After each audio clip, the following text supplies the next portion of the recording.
Menjelang suksesi kepemimpinan Indonesia dari presiden yang lama ke presiden yang baru atau presiden yang terpilih, suasana perpolitikan Indonesia tidak bisa dibilang baik-baik saja. Ada kontestasi dan pertarungan ideologis yang sangat kuat di antara kelompok-kelompok kepentingan dan afiliasi politik yang sama-sama kuat dan sama-sama memiliki basis massa yang tidak sedikit atau tidak kecil.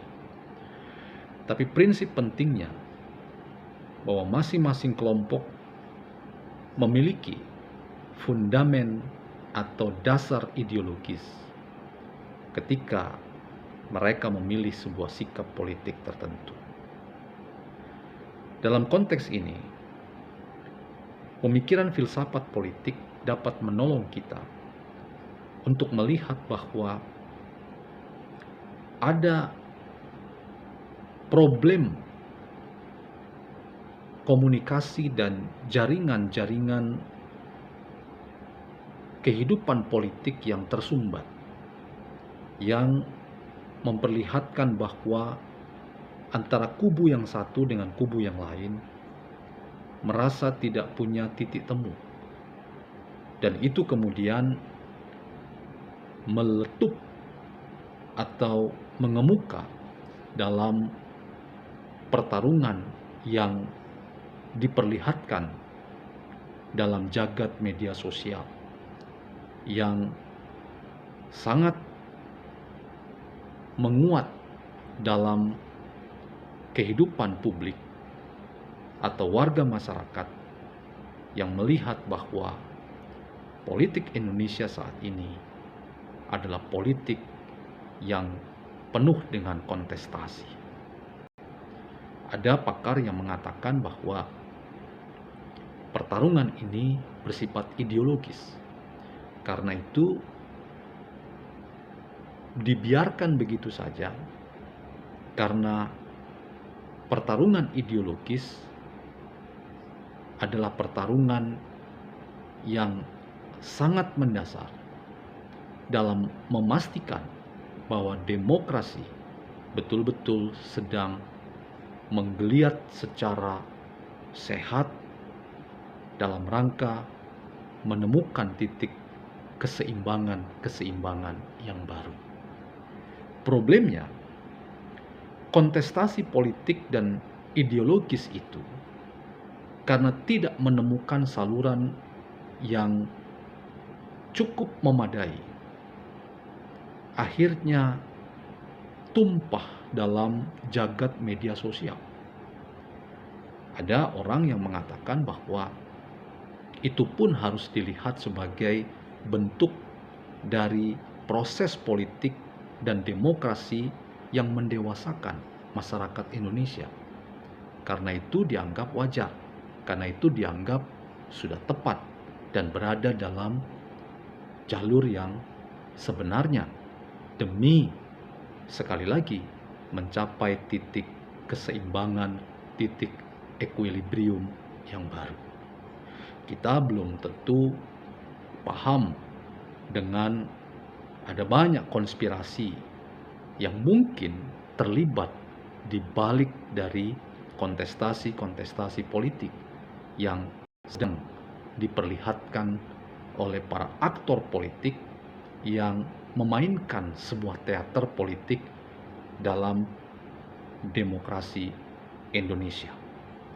Karena itu, teman-teman, fenomena yang kita baca di media sosial dan bahkan dalam portal-portal media berbagai macam, itu di satu sisi memperlihatkan ada sumbatan dalam jaringan sosial politik yang tidak menemukan titik sambung yang tepat. Juga sekaligus macetnya komunikasi politik yang ada pada pihak-pihak yang sedang berkontestasi.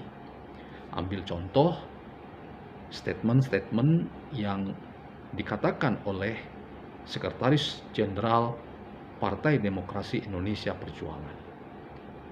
statement-statementnya diragukan punya basis data yang tepat. Karena itu ada kelompok yang karena meragukan kemudian menuntut dan melaporkan yang bersangkutan ke pihak yang berwenang dalam rangka memastikan apakah informasi yang disampaikan di ruang publik dan media sosial itu memang betul-betul berangkat dari sebuah fakta dan bukti yang benar dan bisa dipertanggungjawabkan. Disinilah teman-teman, sekali lagi, informasi yang kita sampaikan di ruang media sosial dalam konteks bahwa media adalah bagian dari proses demokrasi yang menentukan sehat dan tidaknya sebuah negara, kita tetap ada dalam koridor bahwa data, fakta, informasi yang kita sampaikan itu betul-betul adalah data, fakta, dan informasi yang berbasis pada pengetahuan yang benar. Saya sering mengatakan dalam konten saya bahwa berbicara tentang kebenaran, sebetulnya kita ada di sisi kebenaran sebagai sebuah aletheia yang pada dirinya benar, atau kebenaran sebagai dikaiosune, memang benar, tetapi benar yang bisa dimainkan, benar yang ditentukan oleh keadaan. Benar bagi seseorang belum tentu benar bagi orang lain, atau benar bagi satu kelompok belum tentu benar bagi kelompok yang lain. Karena itu yang ada seringkali kebenaran yang dinegosiasikan, dan politik seringkali dituduh sebagai sebab dari kebenaran yang negosiatif, karena apa yang benar belum tentu benar secara hakiki dan menghasilkan kebaikan dan kedamaian dalam hidup bersama.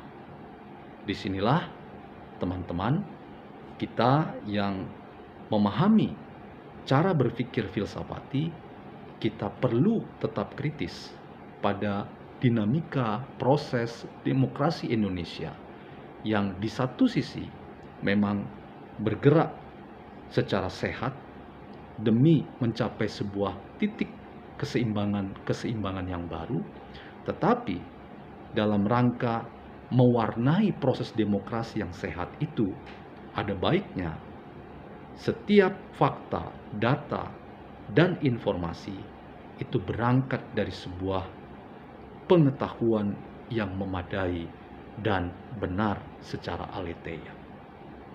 Teman-teman, apa yang tersaji dalam kontestasi-kontestasi di antara banyak kekuatan politik hari ini menjelang suksesi kepemimpinan Indonesia menarik untuk dicermati dalam cara berpikir filsafati, dan pemikiran filsafat politik kiranya menolong kita untuk kritis dan memastikan demokrasi Indonesia adalah demokrasi yang berjalan dengan sehat.